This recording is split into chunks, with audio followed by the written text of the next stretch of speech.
রোজা রেখে নামাজের অবহেলা কইরেন না। রোজা রেখে তারাবির নামাজটা মিস দিয়েন না। রোজা রেখে সাহারি খেয়ে ফজরটা না পড়ে ঘুমায় যান না।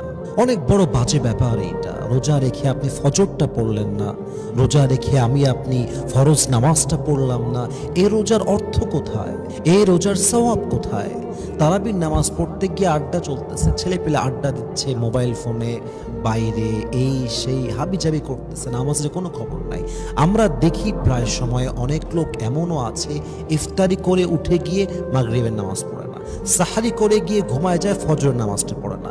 এটা কোনো রোজা? এই রোজার কোনো মানে আছে? এই রোজা জাস্ট একটা ডায়েট প্রোগ্রাম ছাড়া কিছুই না। আপনি শুধু না খেয়ে আছেন, এর কোনো সওয়াব নাই তো।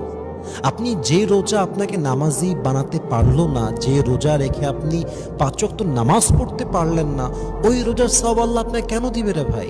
5 ওয়াক্ত নামাজ তো আপনাকে রাইট টাইমে পড়তে হবে, অন টাইমে আদায় করতে হবে। একজন মা, একজন বোন তাকে বাসায় পড়তে হবে, একজন পুরুষ তাকে মসজিদে জামাতে পড়তে হবে। That is the rule. এটাই তো হওয়া দরকার, and it has to be like this. আপনি ফজরটা পড়েন না, তাহাজ্জুদ তো বহুত দূরের কথা, আপনি তারাবির নামাজও পড়েন না। তারাবির নামাজে গিয়ে পেছনে কাতারে বসে বসে মোবাইল ফোন টিপতেছে, খেলতেছে, ঘুরতেছে, কোনো কেয়ার নাই। ইভেন অনেক মানুষ তো এমন আছে তারাবিটা একদিনও পড়ে না, একদিনও পড়ে না।